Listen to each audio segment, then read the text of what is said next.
Salut, on se retrouve encore dans une toute nouvelle vidéo. Et aujourd'hui, ça ne sera pas une vidéo ordinaire comme les autres vidéos que j'ai pour habitude de faire. Mais ça sera une vidéo qui va vraiment, j'espère que ça va toucher les cœurs. J'espère aussi que ça va pouvoir aider beaucoup de familles, beaucoup de personnes qui regardent la chaîne, qui est abonné à la chaîne. Mais toi qui regardes la chaîne, si toi qui regardes la vidéo, c'est que tu n'es pas encore abonné, ça me ferait vraiment plaisir. Si tu cliques sur la cloche là de notification et sur le gros bouton rouge abonné. Ça me fera vraiment plaisir. Parce qu'on compte sur vous. L'objectif, c'est d'atteindre les 10 000 abonnés. 10 000 abonnés, c'est pas si beaucoup que ça. On a pratiquement 9 500. Donc, on peut avoir 500 abonnés en quoi? En une semaine, on peut avoir 500 abonnés. Donc, je compte vraiment sur vous pour vous abonner massivement et de partager, s'il vous plaît. Alors, je vous disais tantôt que la vidéo, ce ne sera pas comme une vidéo ordinaire que j'ai pour l'habitude de faire. Et vous savez que la ligne éditoriale, c'est beaucoup plus le permis d'études, c'est beaucoup plus l'immigration au niveau du Canada. Mais aujourd'hui, il faudrait qu'on touche un autre aspect. Parce que j'ai beaucoup vu dans les commentaires et autres, et j'ai été aussi interpellé par rapport à cela. Du fait que le mot s'y revient toujours, on vend le rêve. Les gens vendent le rêve. Mais je vous dis une chose, hein. Vendre le rêve, c'est pas si mauvais, hein. Vendre le rêve n'est pas mauvais. Parce que si vous partez voir n'importe quel vendeur, même ceux qui vendent les voitures dans les dealerships là, ceux qui vendent les voitures tout simplement, vous devez comprendre que ce sont des vendeurs. Ils vendent le rêve au client. C'est pas comme s'ils vendaient la voiture au client, non. Ils vendent le rêve au client. Donc c'est au client maintenant de voir que non, la voiture peut permettre au client de réaliser son rêve. Donc voilà ce que les agences, les avocats en immigration, les consultants en immigration, voilà ce qu'ils font. Maintenant, là c'est différent de ceux-là qui ont peut-être des mauvaises intentions. Là, c'est très différent d'eux. Ceux qui ont des mauvaises intentions, c'est les personnes qui vont vous dire oui à tout. Ils vont vous dire non, tu peux t'en sortir au Canada. Ils vont te dire non, au Canada, pour trouver un emploi, c'est facile, même en tant qu'étudiant. Ils vont te dire que non, en tant qu'étudiant, tu peux travailler, tu peux même payer ta scolarité. Quand vous entendez à quelqu'un vous dire ça, s'il vous plaît, quittez à côté de la personne là. Même sur une agence, même si c'est un avocat en immigration, quittez à côté de la personne là. Parce que je ne suis pas sûr que c'est un immigrant. Je suis sûr que c'est un Canadien peut-être qui vous dit cela. Parce que lui n'a pas peut-être que des problèmes. Mais quand tu viens en tant qu'un immigrant, tu vois tous les problèmes du monde. Et c'est même ça qui fait la beauté de la chose. Parce que c'est là où tu commences à tracer ton chemin. C'est là où tu commences à rencontrer soit de mauvaises personnes, soit des personnes qui vont vraiment jouer un rôle majeur dans ta vie. Donc, soyez très positif et soyez vraiment très respectueux de tout un chacun. Vous allez rencontrer tout type de personnes au Canada. Je dis bien, tout type de personnes que vous avez imaginées dans votre tête. Tout type de personnes. Vous voyez comment vous regardez la télé, vous voyez tellement des choses bizarres là. Vous allez voir ça sur le Canada. Rassurez-vous. Donc, c'est pas quelque chose qui doit vous effrayer, mais c'est plutôt quelque chose qui doit plutôt vous renforcer. Mais, ce que je voulais partager dans cette vidéo aussi, c'est que pour tous les nouveaux arrivants qui viennent là, moi je vais vous partager ma petite expérience pour que vous compreniez exactement ce qui se passe ici et ce que vous devez absolument faire si vous voulez mieux vous intégrer et mieux réussir votre chemin au Canada.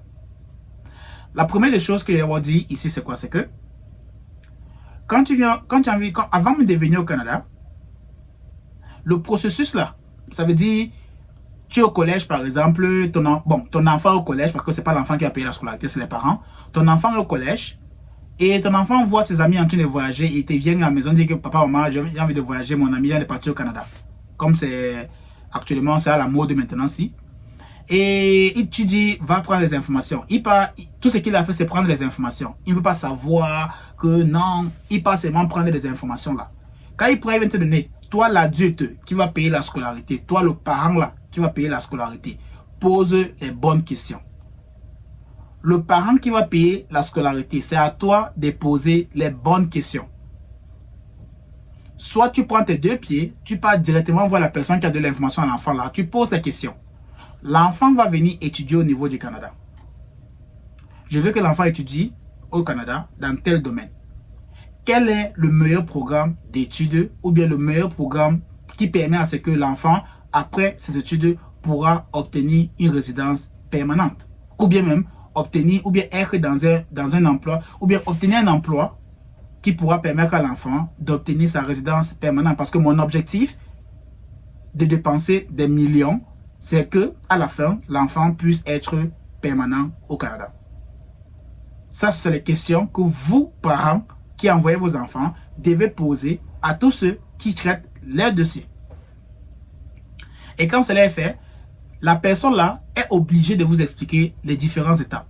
Comment cela va se passer. Quelles sont les réalités au niveau du Canada. C'est simple que ça. Mais si vous ne posez pas les bonnes questions, et la personne peut-être n'a pas reçu les bonnes réponses, ne vous attendez pas à ce que la personne vous rappelle que vous devez poser les bonnes questions. Non. La personne n'a pas les réponses. Vous voulez qu'il vous pose quelles questions? Vous voyez un peu? Vous voulez qu'il vous pousse à poser les questions qu'il ne peut pas répondre? Non. Donc, c'est à vous, parents, qui envoyez vos enfants très jeunes, beaucoup plus dans les 17, 18, 19, 20 ans, 21 ans. Pour moi, quand tu n'as pas 25 ans et que tu n'as pas une certaine expérience de la vie, pour moi, je ne dis pas que c'est pas comme c'est obligé, hein, mais pour moi, si tu n'as pas 25 ans et tu n'as pas une expérience de la vie, pour moi, tu es encore très jeune. Pour moi, tu n'as vraiment pas encore... Tu ne pourras pas comprendre les différentes réalités qui sont là. Tu pourrais m'avoir un stress. Ça pourrait t'amener quelque part où tu ne voulais pas... Peut-être que tu n'étais pas censé aller là-bas. 25 ans et que tu as une certaine expérience de la vie, tu peux y commencer à supporter, tu peux me choquer ici au niveau du Canada. Donc ça, c'est la première des choses que moi, je conseille à tous les parents. Si vous envoyez les enfants d'aller collecter les informations pour immigrer au Canada, vous, parents, allez poser les bonnes questions à ceux chez qui les enfants ont collecté les informations là. Très important. Le but, c'est pas de savoir quel programme d'études, quel collège, la scolarité c'est combien, qu'est-ce qu'il y a lieu de faire encore. C'est tout, vous calez là-bas. Vous calez seulement sur l'école. Mais après l'école, qu'est-ce qu'il va faire? Il finit d'étudier, il rentre au pays. Si c'est ça l'objectif, c'est bon. Mais si l'objectif c'est qu'il finisse ses études et il reste au Canada, allez en profondeur dans vos questions. Posez les questions là. Allez en profondeur dans vos questions. Après 2 ans d'études, l'enfant pourra faire quoi? Quelle est l'orientation? C'est comment ça va se passer? C'est à l'agence d'immigration ou à l'avocat en immigration qui est expert dans le domaine de vous expliquer qu'après l'école, c'est le travail. Parce qu'il a fini d'étudier, il aura tel nombre d'années pour travailler. Et dès qu'il va terminer, il va trouver un travail, il pourra faire sa demande de résidence permanente. Ça, c'est le basique. Mais maintenant, pour une personne qui veut vraiment le bon intérêt, pour une personne qui veut vraiment vous donner la bonne information, pour que votre enfant puisse réussir et que ça ne soit pas le genre que, entre guillemets, il a vendu le rêve. Ce qu'il va vous dire, c'est quoi? C'est que l'enfant choisisse telle province parce qu'ici, il y a beaucoup d'opportunités pour les étudiants après les études, ou bien que l'enfant choisisse tel programme d'études parce qu'actuellement au Canada, voici les différents programmes où on cherche les étudiants qualifiés qui pourront intégrer l'emploi rapidement et dès lors qu'il pourra trouver un emploi. Dans ce même programme-ci, il pourra obtenir sa résidence permanente sans stress après 1 an ou 2 ans de travail. Voilà un expert, voilà comment une personne qui a la bienveillance là pourra vous expliquer la chose pour que vous compreniez très bien que tel programme sera d'un très bon intérêt pour votre enfant ou bien même telle province c'est le meilleur choix pour votre enfant. Deuxième des choses que je vais partager avec vous qui consiste aussi à l'intégration, c'est la langue. Le Canada, c'est un pays bilingue.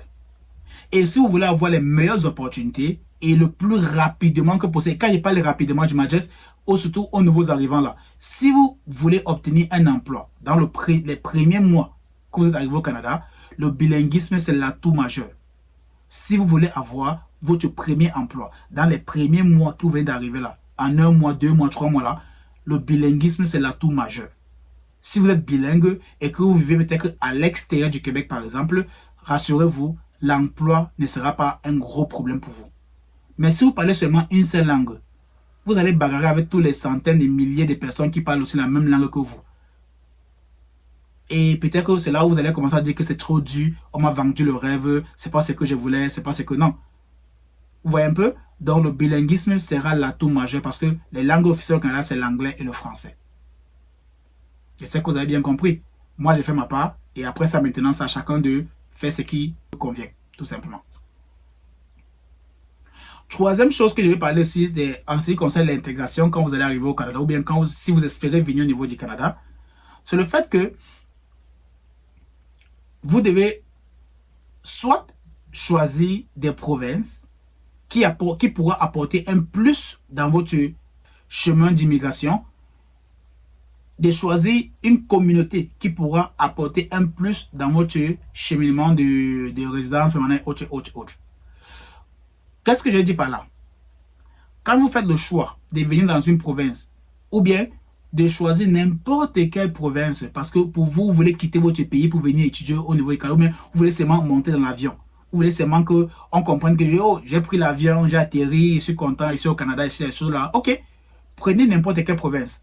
Vous vous imaginez, vous avez étudié pendant 2 ans et quand vous sortez de l'école et que vous savez très bien que oui, à ce moment-ci, je suis prêt pour mon immigration permanente, on vous dit qu'on a bloqué le programme ou bien on a gelé le programme pour 6 mois, pour 9 mois. Ça peut vous donner une crise cardiaque. Hein? Bon, espérons que les choses pourront s'améliorer pour eux, mais faites le bon choix concernant la province. Sinon, attendez-vous simplement à pleurer pour dire « on m'a vendu le rêve ». Je vous dis encore, vendre le rêve n'est pas interdit. La grande majorité des vendeurs, peu importe le poste, peu importe l'entreprise, ce sont des vendeurs de rêves. Soyez vraiment très vigilants. Rassurez-vous que si vous partez avec des personnes pour vous assister dans votre procédure d'immigration, rassurez-vous que les personnes là vous donnent le cheminement sur votre procédure temporaire et vers la voie permanente. C'est très important. Qui vous donne les différentes provinces, qui vous suggère, il peut vous donner même des suggestions pour dire que non, va plutôt dans cette telle province parce que là-bas il y a beaucoup d'opportunités comme ça. Si j'ai des choses là, ça pourrait être bénéfique pour vous et ce sera maintenant à vous de faire le choix. Donc, venir étudier, c'est l'un des meilleurs choix au niveau du Canada. La seule chose qui bloque, c'est les finances. Mais dès lors que tu as les finances, je te rassure que tu n'auras aucun problème. Si tu viens étant déjà bien, bien informé, que tu connais dans quelle province tu pars, les difficultés que tu pourras rencontrer là-bas. Et si tu es bilingue, là, ça sera vraiment encore un gros plus dans ta profession, dans ta carrière ou bien dans ton parcours. Principalement pour la résidence permanente. Voilà. Donc, j'espère que cette vidéo pourra vraiment toucher beaucoup de cœurs, toucher beaucoup de personnes et aussi que vous pouvez relayer cela au maximum parce que j'ai vraiment besoin que beaucoup de personnes puissent entendre, suivre cette vidéo-ci et ça pourrait vraiment peut-être jouer ou bien être un plus dans les procédures d'immigration. Mais sinon, à dimanche pour notre direct.